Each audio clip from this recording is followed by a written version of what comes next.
Hi, my name is Grace and I'm a Year 5 student at Haileybury Pangea. The thing I've enjoyed the most about participating at the Haileybury Berwick campus is probably going into the beehives and looking at the bees and getting the opportunity to look at them closely and see how they function.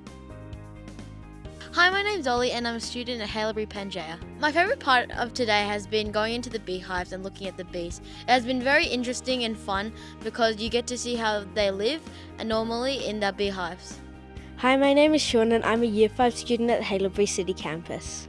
One thing I've learned today is that there are 3 different stages of a bee's life: the egg, the pupa and larvae, and the adult. Hi, I'm Louise Ellison and I teach science at Haileybury City and at Haileybury Pangea to Year 5 students. It has been great to come down to the Berwick campus. Year 5 science in term 4 is the topic Love Food, Love Bees. As our day down at Berwick, we have had 3 different experiences for our students. They have been able to go into the hives all suited up in bee suits. They have been using dissection microscopes and light microscopes to look at the anatomy of a bee. And they have heard from a bee expert, Mrs. Bec McBride, who works for biosecurity for the Victorian Government.